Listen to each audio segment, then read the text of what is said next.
স্বামী স্ত্রীর 3 জায়গায় চুমু দিলে স্বামী সম্পদশালী হবে এবং ওই সংসারে আল্লাহ তাআলা সংসারে বরকত এবং রহমত নাজিল করে দিবেন। আমরা বর্তমানে লজ্জার কারণে এই বিষয়গুলো জানি না, তবে আম্মা জান আয়েশা রাদিয়াল্লাহু তাআলা আনহা থেকে আমরা অনেক হাদিস পেয়েছি। ঘরোয়া যে হাদিসগুলো নবীজি সাল্লাল্লাহু আলাইহি ওয়াসাল্লাম আমাদেরকে জানিয়ে দিয়েছেন, এ টু জেড কোন জায়গায় কি করতে হবে আমাদেরকে নবীজি সাল্লাল্লাহু আলাইহি ওয়াসাল্লাম শিক্ষা দিয়েছেন। একজন স্বামী তার স্ত্রীর সাথে কেমন ব্যবহার করবে এটাও নবীজি সাল্লাল্লাহু আলাইহি ওয়াসাল্লাম আমাদেরকে শিক্ষা দিয়েছেন। সালমান ফারসি রাদিয়াল্লাহু তাআলা আনহুকে একবার এক ইহুদি জিজ্ঞেস করেছেন, তোমাদের নবী কি তোমাদেরকে সবকিছু শিক্ষা দেয়?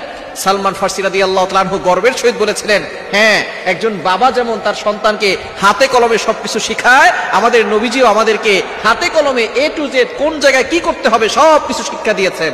আপনি টয়লেটে বসে কিভাবে পরিষ্কার পরিচ্ছন্নতা অর্জন করবেন অথবা কাবা শরীফের ঘরের ভিতরে ঢুকে কিভাবে নামাজ পড়বেন সবকিছু আমাদেরকে নবী সাল্লাল্লাহু আলাইহি ওয়াসাল্লাম শিক্ষা দিয়েছেন। এজন্য স্বামী স্ত্রীর ভিতরে যাতে করে মিল মহব্বত হয়, সংসারে শান্তি আসে, বরকত আসে, রহমত আসে, রিজিকে আল্লাহ তাআলা প্রশস্ততা দান করেন এবং স্বামীকে সম্পদ দান করবেন। যদি স্বামী তার স্ত্রীর 3টি জায়গায় চুমু দেয়, নাম্বার 1, 1 নাম্বার নবীজি সাল্লাল্লাহু আলাইহি ওয়াসাল্লাম বলেছেন কুব্বালাতুল খাদ্দি, এই গালের যে নরম অংশটা এখানে চুমু দিতে হবে। আমরা শক্ত জায়গায় চুমু দিই, যার কারণে স্বামী স্ত্রীর ভিতরে মহব্বত থাকে না। চুমু দিতে হবে কোথায়? কুব্বালাতুল খাদ্দি, খাদ্দি মানে হচ্ছে গালের নরম অংশ। নবীজি সাল্লাল্লাহু আলাইহি ওয়াসাল্লাম জানিয়ে দিয়েছেন এই নরম অংশে চুমু দিতে হবে। নাম্বার 2, দ্বিতীয় নাম্বার হচ্ছে কুব্বালাতুল আইনাইন, 2 চোখের মাঝখানে কপালের অংশে স্বামী তার স্ত্রীকে চুম্বন করবে, স্ত্রী তার স্বামীকে চুম্বন করবে। অনেকে লজ্জা পাচ্ছে, লজ্জার বিষয় না। নবীজি সাল্লাল্লাহু আলাইহি সাল্লামের হাদিসগুলো আমাদেরকে জানতে হবে। যেখানে সুখ আছে, শান্তি আছে, এগুলো না জানার কারণে বর্তমানে ঘরে ঘরে স্বামী স্ত্রীর ভিতরে বিচ্ছেদ এবং স্বামী স্ত্রীর ভিতরে ঝগড়া, আস্তে আস্তে ডিভোর্সের হার বেড়ে যাচ্ছে। আমরা নবীজি সাল্লাল্লাহু আলাইহি সাল্লামের সুন্নাহ না মেনে চলার কারণে। এজন্য এগুলো জানতে হবে। নবীজি সাল্লাল্লাহু আলাইহি সাল্লাম জানিয়ে দিয়েছেন কুব্বালাতুল আইনাইন, 2 চোখের মাঝখানে কপালে চুমু দিতে হবে।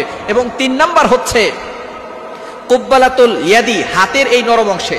আমরা হাতের এই শক্ত অংশে চুমু দিই, এখানে না, হাতের এই নরম অংশে চুমু দিবেন। এখানে নবীজি সাল্লাল্লাহু আলাইহি সাল্লাম জানিয়ে দিয়েছেন এইখানে চিকিৎসা বিজ্ঞান বলছে 19টা শিরা রয়েছে। যখন এখানে চুম্বন করা হয় তখন আস্তে আস্তে স্বামী স্ত্রীর ভিতরে মহব্বত তৈরি হয় এবং যেই স্বামী স্ত্রীর ভিতরে মহব্বত আসে তখন আল্লাহ পাক রব্বুল আলামিন ওই সংসারের ভিতরে সুখ শান্তি দেন, বরকত দেন, রহমত দান করেন। স্বামী স্ত্রী একসাথে আল্লাহর পথের পথিক হন, একসাথে তারা দোয়া করলে আল্লাহ তাআলা দোয়া কবুল করেন। স্বামীকে সম্পদের মালিক বানিয়ে দেন, স্ত্রীকে আল্লাহ পাক রব্বুল আলামিন সুখ শান্তির ব্যবস্থা করেন। সুতরাং এই নবীজি সাল্লাল্লাহু আলাইহি ওয়াসাল্লামের সুন্নাহ মেনে প্রতিটি স্বামী স্ত্রী যদি চলতে পারে তাহলে ওই সংসারে সুখ আসবে, শান্তি আসবে, ঝগড়া ফাসাদ থাকবে না। এজন্য অবশ্যই আমাদেরকে ইসলামটাকে মেনে চলতে হবে। আমরা ইসলামটাকে শুধু মসজিদে রেখেছি, ইসলাম শুধু মসজিদে রাখলে হবে না, ইসলাম ঘরেও আনতে হবে। স্ত্রী স্বামীকে সালাম দিবে, স্বামী স্ত্রীকে সালাম দিবে। দুঃখজনক হলেও সত্য, স্বামীরা বলে হুজুর স্ত্রীকে সালাম দিতে লজ্জা লাগে, স্ত্রীরা বলে হুজুর স্বামীকে সালাম দিতে লজ্জা লাগে। অথচ নবীজি সাল্লাল্লাহু আলাইহি সাল্লাম জানিয়ে দিয়েছেন যেই ঘরে সালাম দিয়ে প্রবেশ করা হয় ওই ঘরে বৃষ্টির মতো রহমত নাজিল হয়।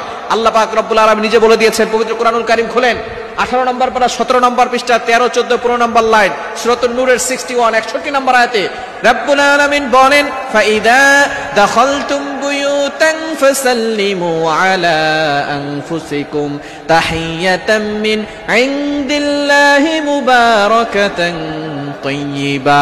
যখন কেউ ঘরে প্রবেশ করে আর সালাম দেয় আল্লাহ পাক রব্বুল আলামিন ওই ঘরের ভিতরে পবিত্র বরকতময় রিজিক দান করে দেন। এজন্য স্বামী স্ত্রীকে সালাম দিবে, স্ত্রী স্বামীকে